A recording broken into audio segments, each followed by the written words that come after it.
empowering young girls to become world-class leaders. Well, that's the motto of Beauties to Behold, a movement committed to turning inner-city girls into world-class leaders through holistic leadership development.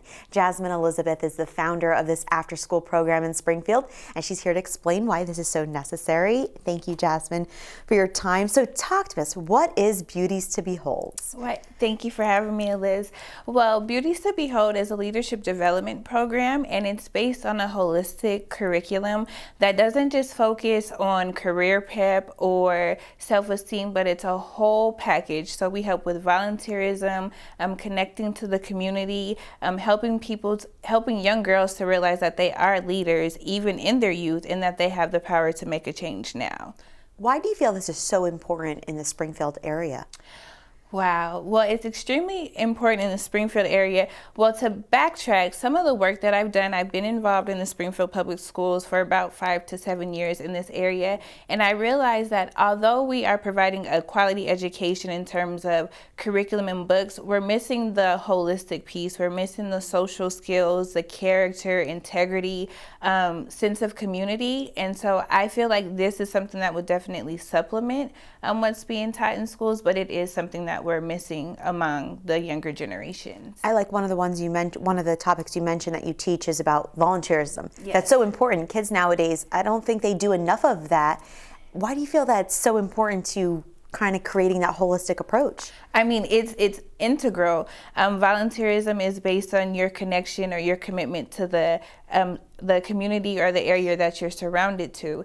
And through volunteerism is how you become connected to your people, your peers, your community business owners. And I feel that it's needed because our young people don't necessarily feel connected to the city. So to bridge the gap, I feel like volunteerism is a huge part. And then it also helps you feel better as well, because a lot of times, particularly in our city, we have low-income families who feel that because they're in an impoverished state, they're not able to help other people. But you don't have to be a millionaire to help someone else. And so I want to instill that into our young people as early as I can. And that sense of ownership as well, too. It kind of makes them feel like they're a part of something big and meaningful and powerful. Exactly.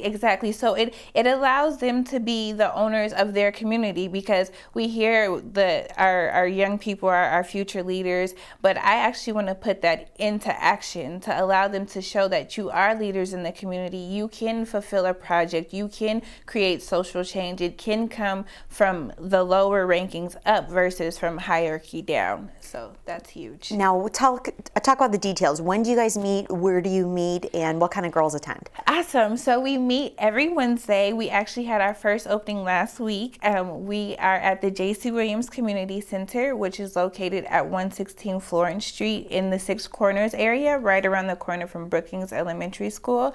It's a year-round program, so we'll be there every Wednesday from 4 to 5:30. What are some of your future plans? I mean, those are lofty goals that you have. You're convinced you can do them. Yes. I love that positive outlook. So what are your goals in the future? What do you want to accomplish? So it's a movement. I really see it, envisioning it being huge. I would like to partner with the Springfield Public Schools to kind of work inside of some of the schools, some of the level 4 performing schools. But leading up to that, I know that I have to do some pilot work just to track my information. So within the next year to 2, that's what I'm going to do, pilot it at J.C. Williams, and then expand it to build with other community-based organizations. We are seeking within this year, I would like to reach out to some corporations and local businesses to kind of create a volunteerism program where we can work with local businesses, help local businesses, and possibly create projects for them as well. What tips would you give if somebody perhaps has a young girl or knows a young girl that kind of needs some help or some advice?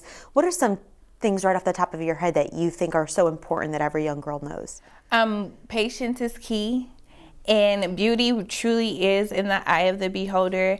One thing that I definitely want to say about young girls between 10 to 14 is I think that's the most impressionable stage.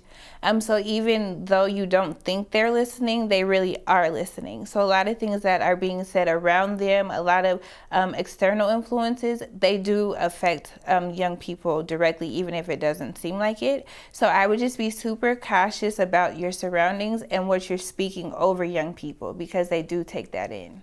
Do you find that social media has any, social media is big in kids nowadays. Do you feel it has any Absolutely. influence? Absolutely. Totally. As a matter of fact, I just went to a conference last week with Women in Philanthropy where we discussed the power of social media, how a lot of the connectivity of young people is through social media because we don't have the same interactions outside, recess, like our our interaction is through social media. So a lot of our influences do come through social media. You'll find that most of the waves of social media pick up, well, my friends on this site, my friends on this site. So we all join that site under the influences of our peers. So that's definitely huge. Very interesting. I'm sure there's so much more that you have to teach the girls. So I'm excited about this new startup. And thank you for talking to us about this, Jasmine. Thank you. Thank you. Thank you for having me. Appreciate it.